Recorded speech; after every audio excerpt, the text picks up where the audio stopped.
Hi, this is Phil, and I'm here to tell you all about the Capes and Lunatics Patreon. Get early access to all of our interviews, including the monthly Chichester chats with writer and comic book legend D.G. Chichester, new episodes of classic Capes and Lunatics shows, including The Quantum Zone, This, That, or the Third, and many, many more specials, all completely uncensored. Access starts for $3 a month, full video when you pledge $5 a month. Check out the link in our show notes or go to patreon.com/capesandlunatics. Hope to see you there.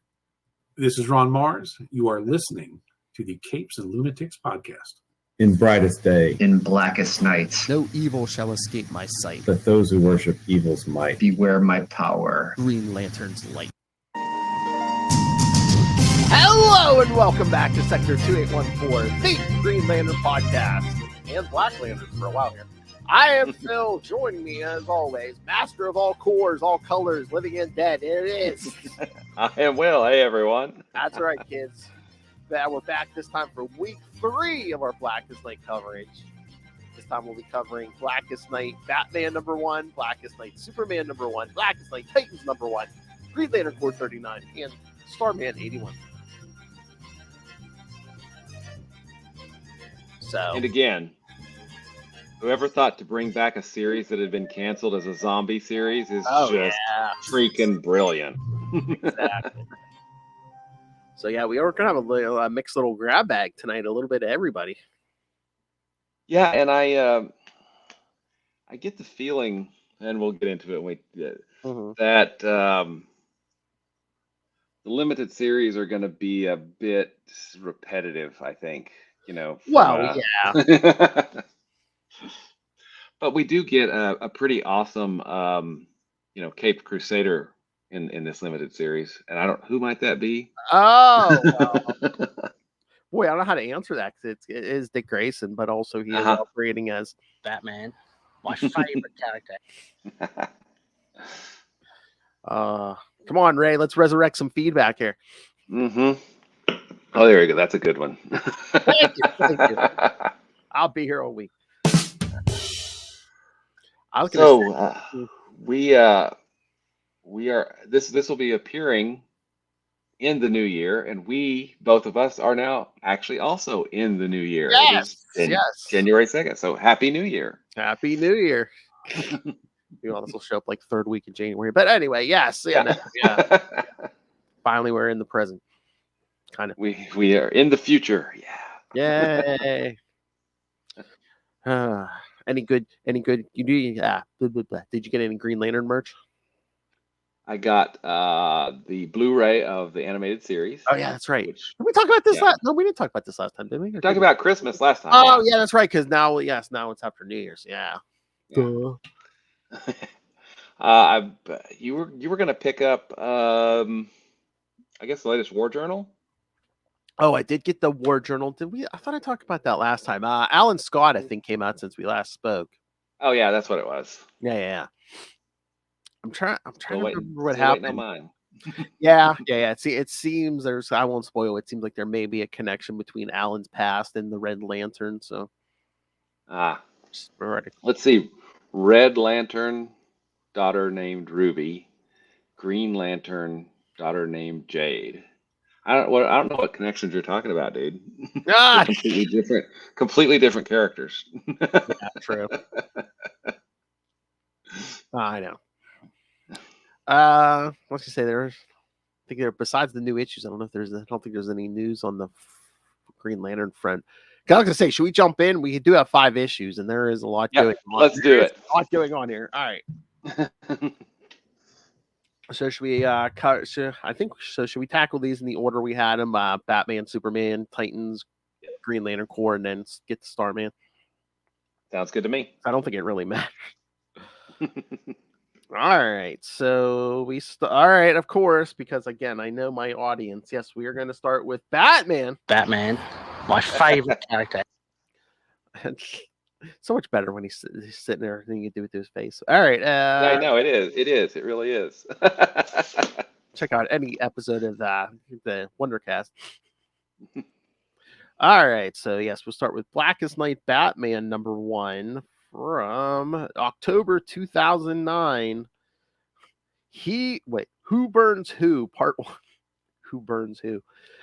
Writer Peter Tomasi. So we have a GL writer on here. Mhm. Penciler Ardian Saif. Inkers John Dell and Vicente Kai Fuentes. Colorist Nye Ruffino, letterer John J. Hill, and editors Adam Schlauman and Eddie Berganza. All right. 25,000 feet above Gotham City soars a giant jet plane filled with an ominous cargo. Lined up. Hold on. Stupid screen keeps jumping on me. Cargo lined up one next to another are several corpses of various deceased members of our various deceased members of Batman, my favorite character. Rogues Gallery. But in all reality, they might as well be a cargo of mistakes. Painful reminders of tragic costs paid when Bruce Wayne has left others to tend Gotham in his absence.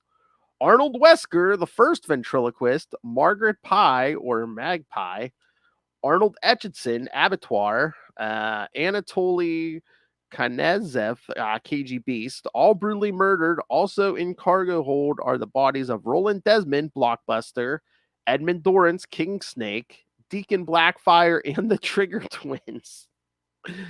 They too were all lost in the oversight of supposed heroes.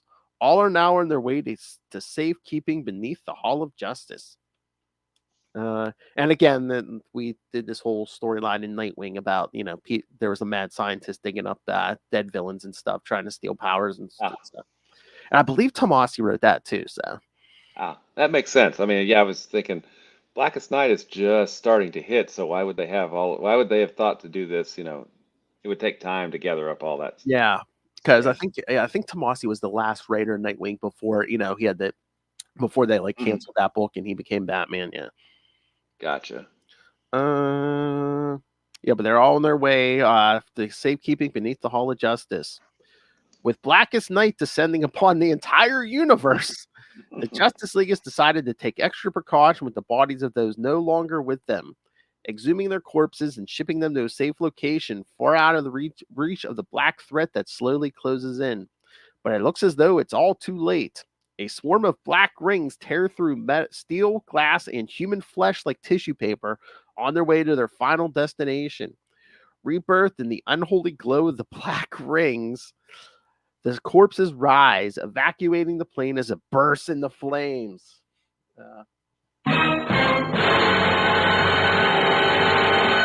But down below, things are no less chaotic. Dick Grayson and Damian Wayne finally arrive at the pilfered grave of Bruce Wayne.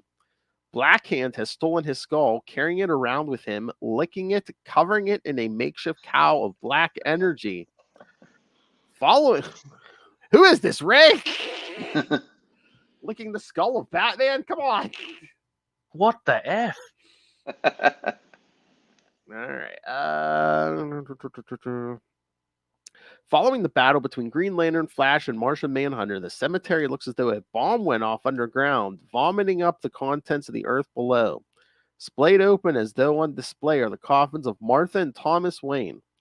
On instinct, Dick covers their exposed remains with his cape, ordering Damian to do likewise. And for perhaps the first time ever, Dick discovers something that the youth actually fears: death. Sensing Damian's discomfort, Dick wraps Bruce's partial remains in the boy's golden shroud and prepares to take the corpses back to the bunker where they will be safe. Ironic, no doubt, that the offspring of eternal lineage would be so entirely disquieted by the avatar of death, but as Dick explains as they drive away, he himself does not fear the Reaper. Something that perhaps stems from his upbringing in the Flying Grace and Trapeze Act in the Haley Circus. In fact, he continues, death is the one thing that comes for everyone. And ironically enough, it's at that moment that death comes straight to Dick Grayson. Well, who wrote this? Well, not death itself, but the dead man, Boston Brand, the eternally restless spirit detective. Just moments ago, his own eternal slumber, or that lack thereof, was disturbed when a black lantern ring tunneled its way through the ground below his tombstone and placed itself on his skeleton. He found himself invisible to the walking corpse, unable to control it in the least. When he attempted to dive in to take control, he found it almost unbearable, filled with pain, forcing him to flee. It was then that he decided to seek help from his old pal Bruce Wayne, leaping unknowingly instead into his successor. The convenient thing about having Deadman leap into his body is that the communion puts both man's minds in sync. Boston is now just as up to date on the goings on in Gotham as Dick is about the oncoming Blackest Night. The inconvenient part being that neither Dick nor Damian seem to be suitable hosts for Deadman, forcing him to retreat from both hosts and follow in spirit form. With his now greater understanding of the threat at hand, Dick decides to rally Tim from abroad. He knows he's going to need all the help he can get. He realizes that the Black Lantern rings aren't just being sent out to the corpses of the superpowered, but the depowered as well. And as such, he makes a beeline for a second cemetery, but it's too late. The parents of both Dick Grayson and Tim Drake now walk the earth once more as Black Lanterns. As a shattered bat signal lights the sky above Gotham, it's clear to see that this is going to be one long night. Thoughts, William? I thought this was a pretty decent issue. We spent pages on all of those villains at the beginning, and that won't pay off until later. Yeah, we won't because see that they're next issue. we don't we don't see them again. It was we got some insight into Damian, and now for me, I had not read this, so this was my first time reading this. And I was not reading Batman at the time, so it took me a second to realize, well, wait a minute, Batman's skull. Okay, wait, yeah, this is Dick Grayson because which we knew that from the Blackest Night issues we'd already read. But if I'm not necessarily reading the Blackest Night, I come into this, it's like, wait, Batman's not who I thought he was. It's it was kind of, it took me back for just a second, like, oh, okay, yeah, duh, it's Dick Grayson. But it was I feel like it was a little bit fragmented, Yeah. I mean, do you think it's just the mixing of, Batman's not a ton of unless he's with the Justice League, there's not a lot of universal threats and well, and I think too, it's a 3-issue series, so you got to move. You've really got to move, and that really big opening with the plane and the explosion and the rings and everything is a really cool actiony opening, but it doesn't really have anything to do with the rest of the issue yet. This issue, I'm sure it will next issue and the following issues, but it after having read this and then the Superman one and then the Titans one, I'm seeing a lot of these books are going to be very, I don't want to say cookie cutter, but the plots are going to be very similar because it's, the Blackest Night's coming. All your dead are being resurrected to haunt you. Yeah, exactly. And, it's, I guess we'll see. But I don't know that they'll play out the same way in all of them, but they've all kind of began very similarly. And I mean, this one, they had a lot to do. I mean, again, you have all the stuff going on in Gotham with Dick Grayson as Batman. Then you bring in Blackest Night. Then you're bringing in Deadman. And it's, it's a lot of pieces coming together here. And then all of those dead villains.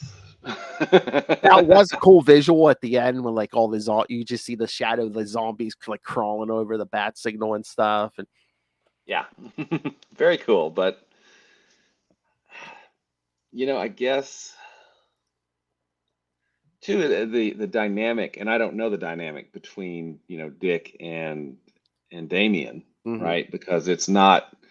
I mean, the last Robin that I read regularly was Tim Drake. And that. Yes, I'm old, but I don't know. I think it started pretty well. I'll have to see how the subsequent issues kind of, for this particular story, see how they come together to give an overall opinion of it. But the Blackest Night is here. Oh yeah. I mean, this is still early on, but yeah, Dick and Damien, yeah, they make a pretty good team. Again, it's like me and Loth are saying, I don't know if you want to say father figure or older brother, but Dick Grayson, I think, is better with Damien than Bruce Wayne even is. Mm-hmm. Wonder why that could be. Wonder why that could be. Older brother dynamic, probably. Or someone's just more in touch with their emotions. You mean someone's not in touch with his emotions? Well, no, not the positive ones. So what did you think? No, I liked it. Again, I was reading all the Batman stuff, so I mean, it fit in pretty well. Yeah, but again, it's just you have to squeeze in, the Green Lantern, so the Blackest Night stuff, and Oh yeah, it is a lot, and Deadman kind of lives on the periphery of the Bat family, but as soon as you bring him in, then things get weird for the Bat family because they're not about ghosts. They're about science and solving crimes and, gang wars and things like that. So yeah, I'm trying to remember. And then the whole thing with Bruce Wayne's skull is going to be moot because it's like that's not even the real Bruce Wayne. That's like a clone. So it's like, yeah. But Superman, you said he was dead. We trusted you. Bruce Wayne's back in time, away from all of this. Yeah. The one true Batman. Batman, my favorite character. But yeah, no, yeah. All right. Anything else on this one, or should we jump to Superman? Let's jump to Superman. All right. Let's leap a tall building. Oh, nice. Nice. All right. So yes, now we go to Blackest Night Superman #1 from October 2009. Also, A Sleepy Little Town. Written by James Robinson, penciler Eddie Burrows, inkers Ray Jose and Julio Ferreira, colorist Rod Reyes, letterer Steve Wands, and same editors, Schlauman and Berganza. Kal-El of Earth, remember Infinite Crisis, kids?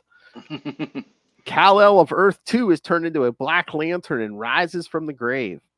In Smallville, Pete talks about the price of grain with locals. They scan the skies and think they see something in the black clouds, but decide they see nothing after all when it disappears. A policeman talks to his superior about leaving for Metropolis. As they do, a black blur smashes through the superior and kills him. The power levels of Black Lantern Superman go up to 3.44% as he watches the policeman turn yellow in the spectrum of fear. A local diner filled with patrons talks about a local man losing a few fingers. We see them turn yellow from Black Lantern Superman's point of view, and the diner goes dark. A drive-in is assaulted similarly. Superman, Connor, and Ma talk over dinner. They hear something, and Superman and Superboy go to investigate. Kal-El has dug up Pa. Oh boy. Kal-El takes Connor towards space, and Connor should be dead. Connor turns yellow with fear and green with will. Superman, in pursuit, turns to many of the colors of the emotional spectrum: fear, will, rage, love, and hope. Crypto rushes outside in the absence of his two masters and is thrown hard back into the house by Lois of Earth 2, now a Black Lantern. Kal-El mocks Superman for not saving Pa. Wait. Hold on. For not saying pause, Superman lashes out, taking on a chunk of Kal-El's face, which grows back. Superman lets Kal-El go to save Connor from re-entry. On New Krypton, Zor-El rises from the dead in front of Alora and Kara. Superman and Superboy seek Mom when they learn the farm is wrecked. In town, they find her in the hands of Kal-El and Black Lantern Lois.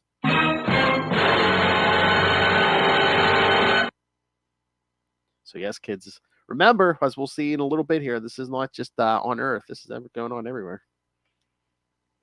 So, question for you. Yes. First, what did you think? I mean, I liked it. I mean, once again, just like with the Batman stuff, I mean, we have to deal with, what's going on in Superman's books right now and stuff. And it just seemed, this one seemed less kind of disjointed to me. I think it was more straightforward. But I do have a question. So Kara's in the Bottle City of Kandor. Yeah, I'm trying to remember the new Krypton stuff. I think it's been so long since I read this, but I think this is Kandor, but they found the way to like bring it out of the bottle. Yeah. So okay. because people were getting kind of antsy because now all of a sudden there's a whole city of super powered Kryptonians. Yeah. Yeah, exactly. Okay, cool.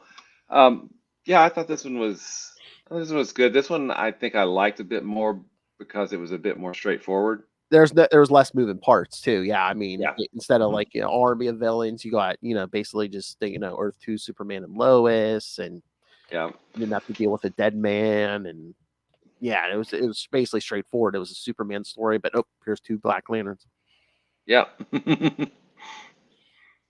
We went from the big city to the small town. That's right. Oh, did that first story move too fast for you, Will? The big city. That's right. It's a big city. Too much big city.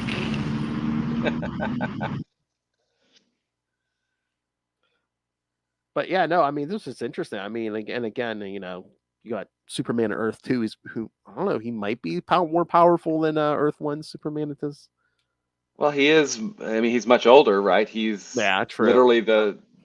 literally the first Superman, from Action Comics #1. So I just never know because I mean that power level's been creeping up, on Earth 1 Superman since 1986. So that's true. Yeah, indeed. Well, I mean, he's not the Silver Age Superman because that's the one that would juggle planets. Mm-hmm. So yeah, I don't know. Hard to say. It's always so weird. It's like, all right, is this Superman, Silver Age Superman, just I don't know, just just transformed? Yeah, how do I put this? Yeah, I don't know. Because it's like all the stories happened, right? We had Golden Age. Earth 2 is Golden Age Superman. So it's like, well, then shouldn't there be a Silver Age, or was it this the same guy? Just the universe just rewrote him. I don't know. And which Earth are we talking about at this point? I don't know anymore. And again, this is after Crisis on Infinite Earth. This is after 0 Hour. This is after Infinite Crisis. This is after Final Crisis. But it's before Dark Crisis, so your mileage may vary. I don't know what that means. True. It's also before New 52. New 52 and Death Metal and Metal. Yeah. Or was it? I think it was Dark Knights. Was it Dark Knights Metal and Dark Knights Metal? Yeah. Was it Death Metal? I forget. Yeah. Mm-hmm. Lots of stuff happens. Solid. So yes, you like this one a lot better then. I think so. Well, the first one wasn't bad. It was just I think I enjoyed this one more because it was a bit more straightforward. Yeah, a little less setup. Yeah, less setup, a little more straightforward. Yeah. It was. And again, the other thing with the Batman one, it's like, they really didn't go into a lot of explanation, but you kind of have to like lay it out where it's like, oh yeah, no, this isn't Bruce Wayne. Bruce Wayne's supposedly dead and stuff. Mm-hmm. Yeah. Except he's not. Psych. I know. All right. Anything else, or should we get to the Titans? Let's get to the Titans. All right. Blackest Night Titans #1 from October 2009. When Death Comes Knocking. Writer J.T. Kroll, penciler Ed Bennis, inkers Rob Hunter, John Sibal, and J.P. Mayer, colorist Hi-Fi Design, letterer Rob Clark Jr., and editors Eddie Berganza, Brian Cunningham, Adam Schlauman, and Rex Ogle. So 4 editors. Mm-hmm. Oh, wait a minute. I don't have a synopsis for this one either. Never mind. I thought I had a synopsis. Okay. All right. Hold on. Open up the app here. But man, we got a lot of dead people. I mean, the Titans have lots and lots of interaction. That's kind of dark. It's like, this was like the team of like the youngest heroes, and they're like I mean, I guess it makes sense that they have the least experienced members, but yeah, that's kind of dark. Well, and the focal point of it was really on Hawk and Dove. Yes. Oh yeah, because we got a new female Hawk in this, but yeah, the original Hawk comes back. Well, when the original Dove does not come back, his brother does not come back. Yeah. At peace. Right. No, at peace. Right. No, yeah. How many times do they do that? So funny. It's like, nah, I'm good. Nah. Yeah. Oh yeah, and of course, yeah, we're talking about the all the dead Titans and stuff. Yeah, Hawk and Dove are big in this. We get also talking about Terra.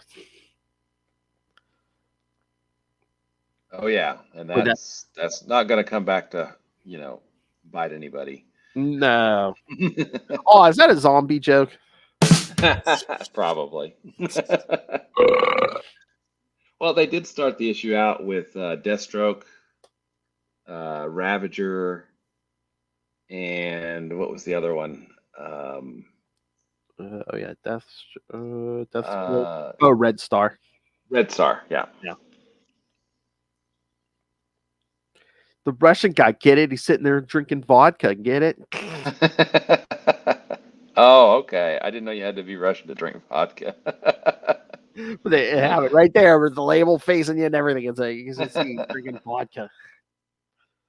Is that the vodka brand vodka? Exactly. And of course, we're all talking about the dead Titans, minutes before they show up. But again, Beast Boy wants to defend Terra and stuff, and God, that's another creepy story, with that original. Oh yeah, Deathstroke and Terra. Yes. Yeah. Well, then then Lilith shows up along with Terra. Yes. And then it gets super, super dark with Donna Troy. Oh yeah. Because we talked about that son way back, for like 100 episodes ago. I don't know. 75 episodes ago. Around issue 80 of Cal's book. Yeah. But I'm trying to. Are we doing like a like the whole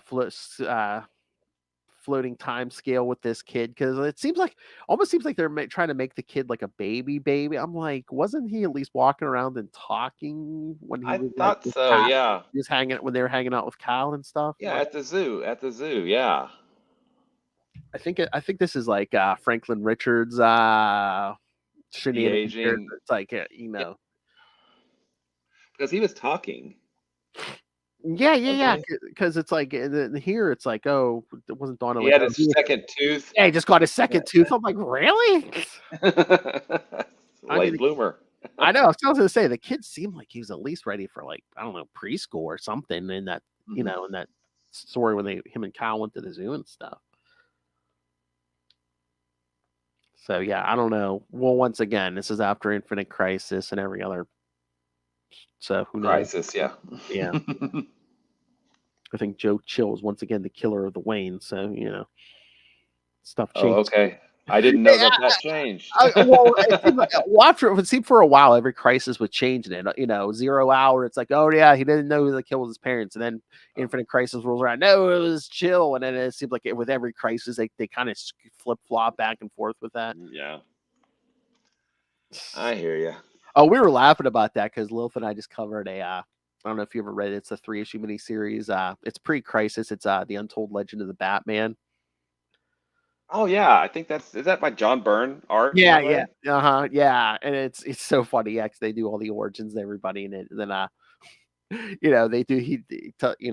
There's the whole Joe Chill story. He basically comes after Joe Chill. He's like, I know you killed my parents, and he unmasks, and it's just like Joe Chill just runs to his gang and says, it's my fault. I created the Batman. Instead of saying, oh, who is the Batman? They shoot him, and then they're just like, they're just like, we're saying they're probably just like, oh shoot, we should ask him who the Batman was before we shot him dead. More like, we don't want nothing to do with that. We don't want nothing to do with that. But yeah, I mean, this one was probably the creepiest out of these three. Yeah. And it was, I think in comparing this to the Batman one, it was a lot slower of a burn for setup because it's almost all set up except for the little bit of fight between Hawk and Dove and Hawk. Yeah. Yeah, whatever. Hank Hawk versus whatever other Hawk. I don't think she's around long because, well, we saw what happened in this issue. I'm trying to remember. Yeah, I don't know how long. I don't know if this is her last appearance or what, but yeah, 'cause I think by New 52, I think we go back to this. Well, in Brightest Day, I believe Hank Hall does come back, doesn't he? Oh, maybe. Yeah. I think he's one of the characters that comes Maybe, yeah. back. But yeah, I mean, some of these are. Aqua Girl was killed during Crisis on Infinite Earths. So yeah, this is a Baby Wildebeest. Oh God, yeah, Singing Infinite Crisis. The original Dove was killed in Crisis on Infinite Earths. Yeah, Golden Eagle. Hawk died while he was fighting Extant. Was that? I thought Yeah, but it's because I thought he was not extant. He was oh yeah, Armageddon 2001. yeah, Monarch. Yeah, Monarch. Yeah. I get this. Spoilers. It wasn't him. It was going to be Captain Adam. And and then somehow it leaked. And I'm like, wait a minute. It was like 1991. There was no internet. How did that leak? Yeah. And you've already got it set up. Just go with it. So what? It's not going to be a surprise. It's not a surprise after it's published. Exactly.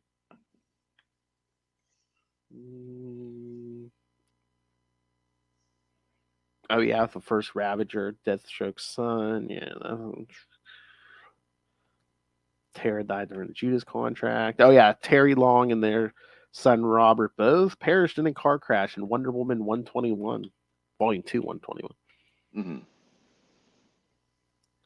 So yeah, well, I think that's like you said. There's a lot of setup in this issue, just because it's like, okay, here's a bunch of dead people we are about to see. Yeah, exactly.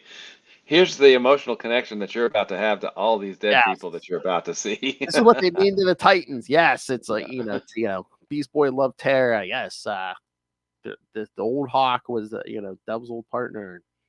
Mm-hmm. And then Dawn and her son. Yeah. Oh yeah, because I think Terry shows up in the next issue too. Yeah. Ooh, something to look forward to. I don't know. Well, it's like I love the window dressing. It's like they put the zombie baby in a stroller, a baby carriage. Yeah.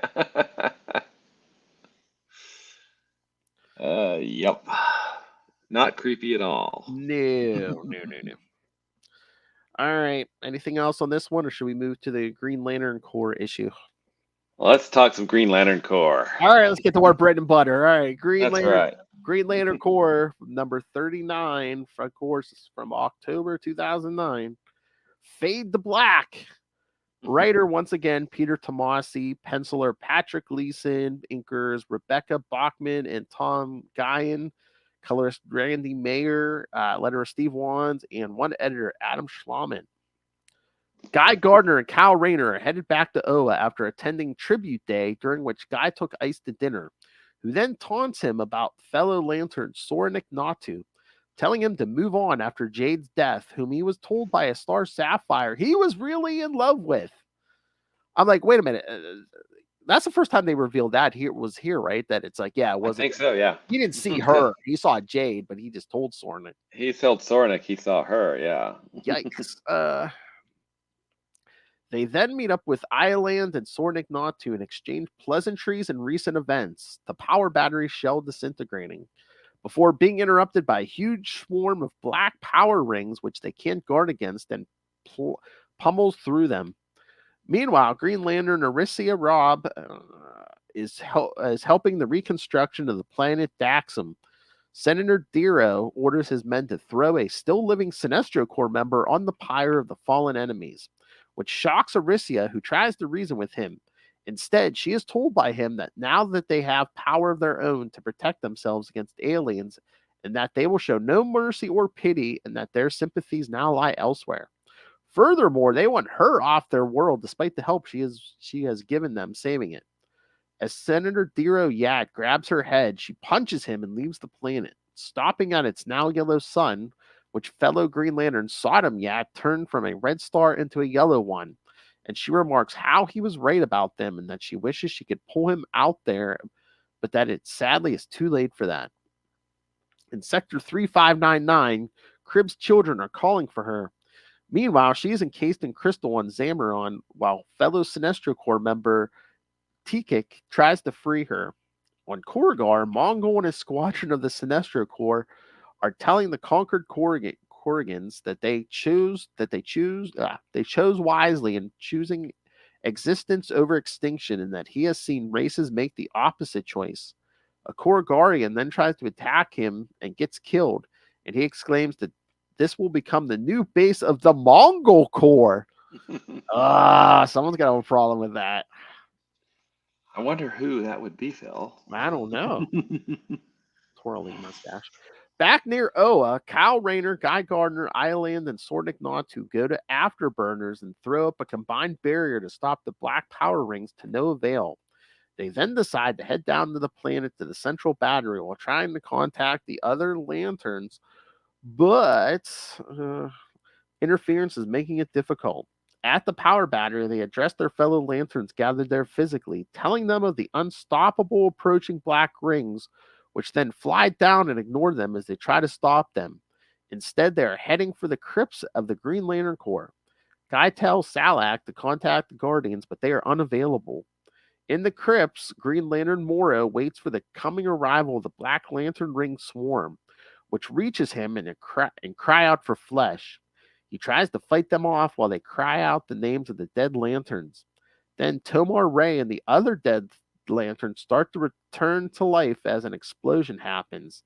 The lantern on the surface finds the crypt roof destroyed, and Morrow saves at the hands of his Dratures, while their emotions are being scanned by the Black Lanterns, who then find themselves surrounded and outnumbered 40-1.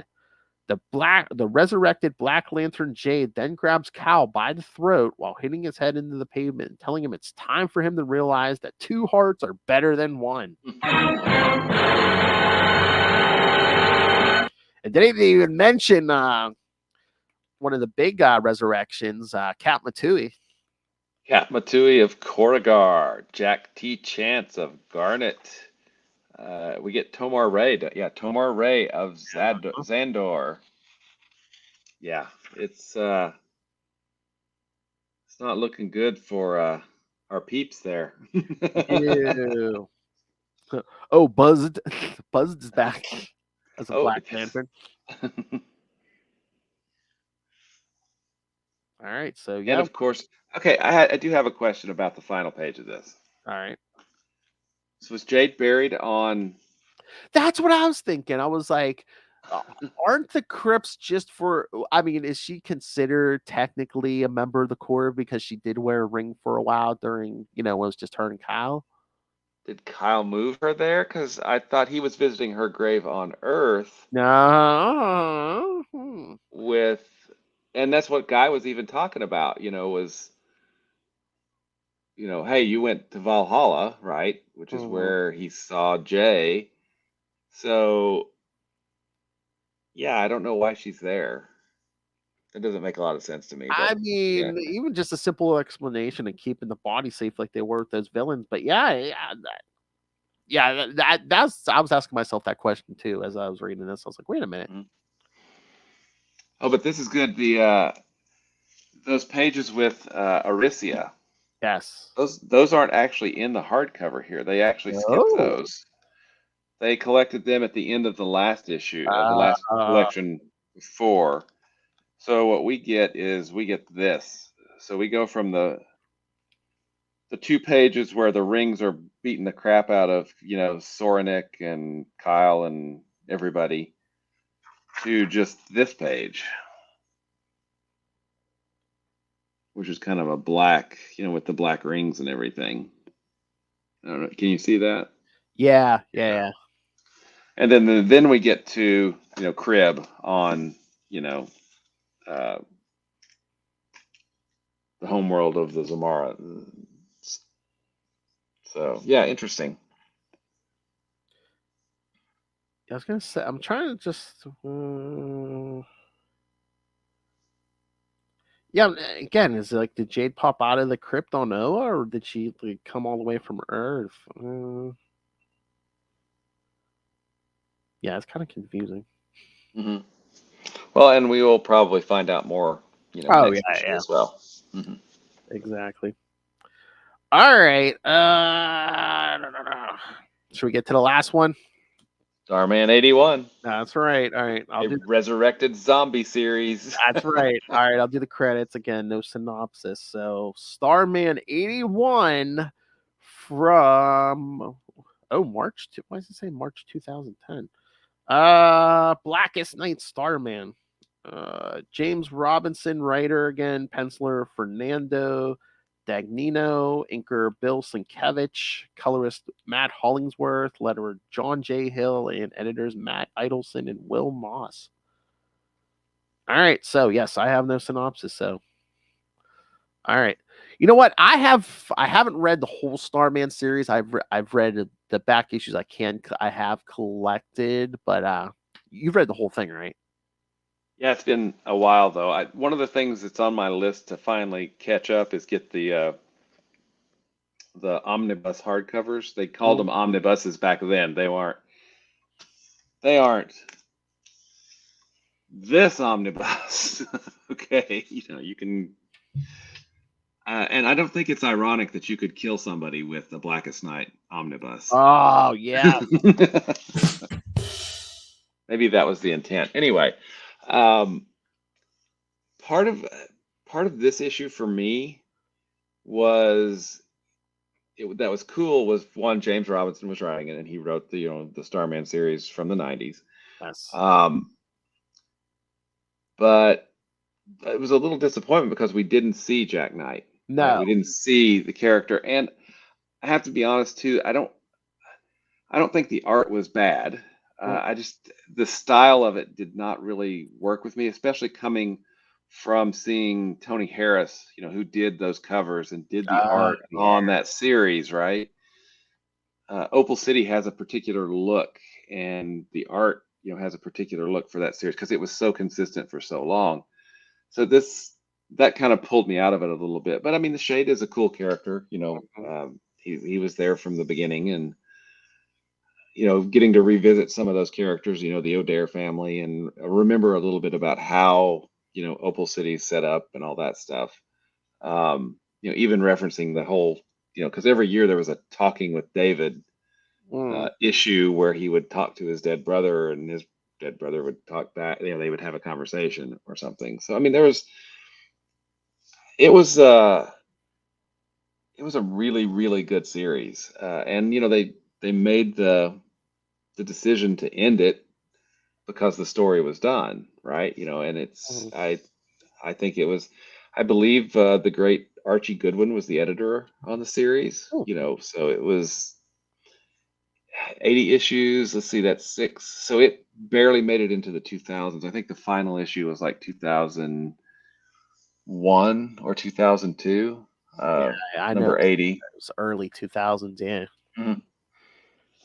But yeah, I thought this was, and again, I still think that this is just such a brilliant idea. I wish I knew who thought of it, because I'd like to just say, you're a genius. But bringing a series back from the dead, that's that's genius. But again, yeah, I was hoping for some more Starman, but it's like the only Starman we get is the zombie David. The David Knight, yeah. Mm-hmm. Can I say, is the father still alive at this point? Because I know he was in the series. I think he died at the end of the series, because there were a couple of major, if I remember right. Again, it's been a long time since I read the series, so I think there were, and they mentioned those, I think, in there. like her husband died and Ted Knight died and then Jack Knight left. So So I was gonna say it's been most of what I've read of that series is usually most of was like the first half of the series. So, yeah. Mhm. but no, that's what I like because I've been getting the floppies and stuff. So I was like, man, I need to get more of this because Yeah. I mean, it really is it was a, let's see, it started in 94. Yeah, because there was a Starman Zero issue, I think. Or did it start? Yeah, I think it started in 94. So it ran for 80 issues, which is almost 7 years. So yeah, it would have been in 2000. Its final issue would probably been 2000 or 2001 then.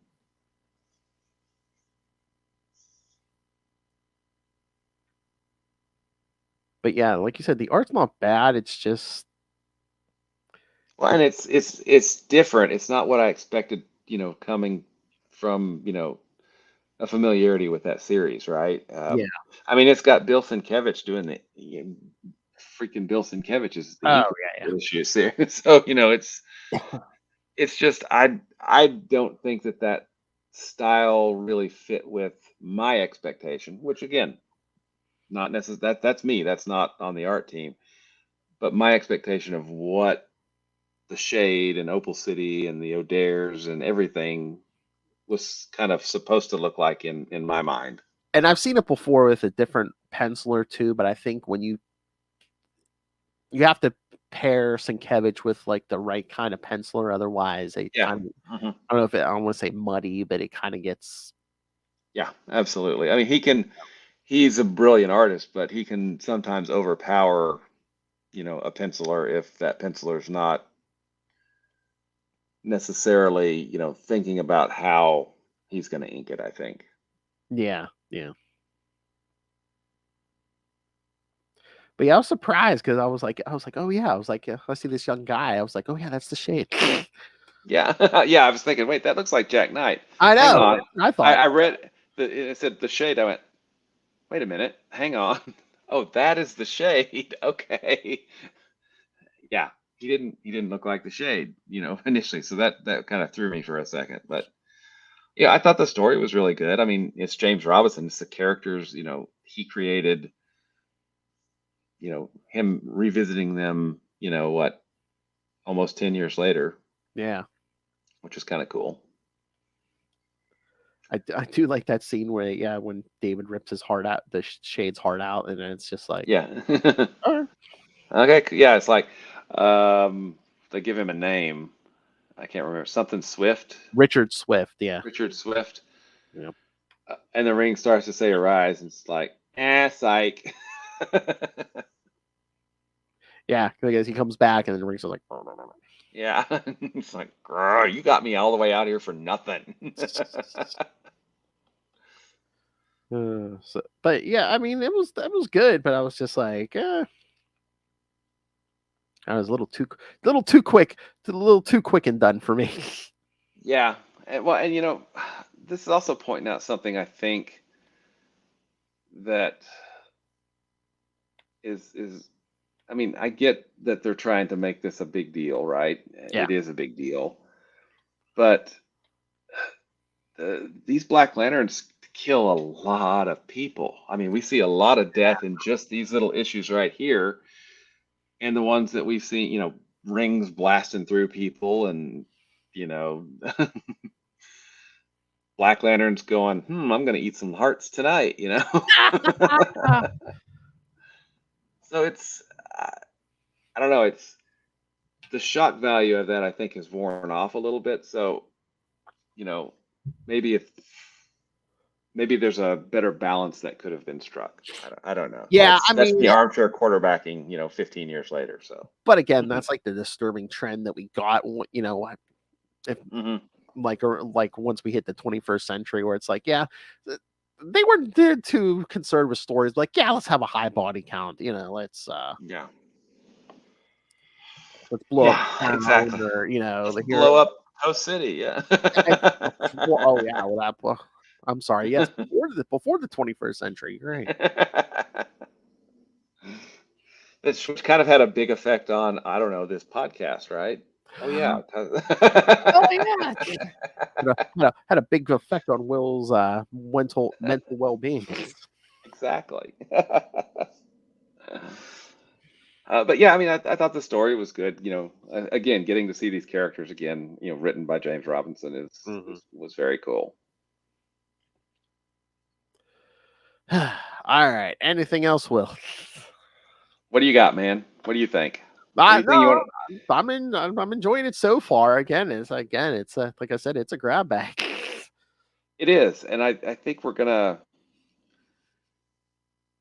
I think that, and this is just me, because again, I haven't read a lot of these minis. I think that we're gonna really enjoy being back to the Green Lantern core book or the Blackest Night main, just because that's going to be the stuff that's Oh yeah, ultimately moving the story forward, while these side stories are going to probably, and again, this is, conjecture on my part, are going to kind of unfold the same way and probably end similarly because they are, adjacent to these, core issues that, yeah. Of Blackest Night, Like basically. we're not going to beat the whole Black Lantern conspiracy in the pages of Starman. No. No, exactly. Well, is there which of these did you like the best? Well, again, the Green Lantern, because again, that's our thing, is the Green Lantern thing. But like besides that, I'd say you'll probably the Superman one probably. You'll probably agree. I think that's I yeah. like the Batman one too, but again, the Superman one was so straightforward, and yeah, it just seemed much simpler in execution and easier to. Yeah, it kind of made sense. Obviously, yeah, Green Lantern Corps would definitely be my favorite of this because it's moving things along, and it's something we've been enjoying for almost 40 issues now. So yeah. And again, it seemed like with the Batman issue, they were just trying to like hammer you in the head with the Blackest Night stuff. It's like zombies, evil zombies, villain zombies, dead man, your loved one zombies. Oh yeah, dead man. They were just throwing everything at you in the Batman one. It seemed like yeah. But I mean, it's still a good selection, and they were all good reads. It's just hard to meet. It's just, I think it's really hard to live up to the quality of the main Green Lantern title, the Blackest Night title itself, and Green Lantern Corps. Those are so integrated into what this story, and I think that's something else that we just talked about, is that they're so integrated to the Blackest Night that they are a part of it. Yes. These other stories are still important, but they're more ancillary, right? Mhm. It's just, you don't necessarily have to read them to get the Blackest Night, but you do if you're us. Exactly. All right. Well, next week, we'll get the Green Lantern 45 and Blackest Night number 3. But also, we're going to do 2 resurrected books, Will. The Power of Shazam 48 Woohoo! And the Question 37. Woohoo! So. Nice. And then in 2 weeks, we'll get back to Blackest Night Batman number 2, Blackest Night Superman number 2, Blackest Night Titans number 2, Green Lantern Corps number 40, and Green Lantern 46, and Solomon Grundy number 7. Nice. Speaking of zombies, a zombie book with a zombie as the. I think. Are we getting too meta at that point? I don't know. Solomon Grundy sue you for trademark infringement. All right. So yes, kids, this is only week 3. We got 10 more weeks to go, kids. Pace yourself. Mm-hmm. All right. So send us all your thoughts. Again, send us just feedback. You'll win a Green Lantern prize pack. I don't know how much easier it can make it, kids. Mm-hmm. Again, you can do call, you can do voicemail. So, yes, send us all your thoughts. Email us, CapesandLunatics@gmail.com, or call the voicemail 614-382-2737. That's 614-38-CAPES. And remember, you can find all things Capes and Lunatics, episodes, social media, merchandise, buy the t-shirts, buy the cups, and, of course, the link to the Patreon. Again, oh, God, you're not ready. Go subscribe now that you're not ready for that January episode. Lilith Hellfire and I started talking about goals for 2024. We ended up talking politics and pornography and cannibals. So, yes, you never know what you're going to get. I promise you, and I delivered at least for the first month of the year, that Patreon is and Lilith Hellfire are now more vicious and brutal than ever. Nice. So find everything at tubespace.io/Capes and Lunatics Podcast Network. That's tubespace.io/Capes and Lunatics Podcast Network. I love it. Uh, I'm going to eat this up with a fork and spoon. all right, Mr. Will Allred, master of all the cores, master of the quantum zone, master of Kickstarter comics and podcasting. Oh, speaking of Kickstarter, you have a new campaign starting here soon, don't you? That's right, we do. Crossover Division 5 will be launching in about 3 weeks. Oh. So the single issue for that will be launching. Oh, wait a minute. All right, so this will hit the podcast like third week of January. So what do you know the day the Kickstarter? Yeah, it should be launching January 22nd. Okay.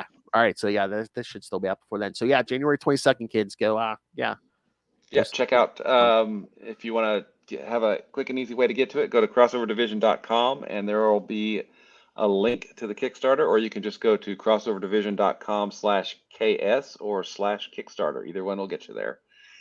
So if you want to get in touch with me, you can do that via Gmail. I'm at Wallred, at WALLRED. You can also get me at Facebook and Blue Sky and still Twitter and probably some other things that I forgot that I set up. But talking about comics, Crossover Division's 1, and we're very excited to do number 5. The hardcover is in production for printing at this point. The printer is doing their magic-y stuff. I don't know what that is. That's why the printer does their thing. If you'd like to check out something else that I've written, you can do that with Diary of Night at diaryofnight.com. And obviously, you've got great taste because you're here listening to Phil and I go on and on about Blackest Night. But you probably love Marvel's Quasar almost as much as we do. And if that's the case, then you can find out all kinds of cool stuff about Quasar at the Quantum Zone, quantumzone.org. I'll put it in my navel. Hey, boys, you look at the party. I love the party. I hope it's going somewhere nice. They aren't even attempting to enter our orifices. Oh. Oh, whoa. Oh, it gets every week, man. It hits me. It's like, well, how did that line get past the comics code? in an issue of Fantastic Four. Yes, the Falcon himself. Jeez. Yes, kids, that was not a medical text. That was a comic book. They aren't even attempting to enter our orifices. And we didn't see him. That was a live read. Oh. Star Blast live read. Star Blast, yes. And again, he made no appearance this week, kids, but I, of course, love Hal Jordan. I do. All right. Thank you for joining us again. Next week, the Green Lantern book's back. Blackest Night is the main series is back. And we get the Power of Shazam and the Question.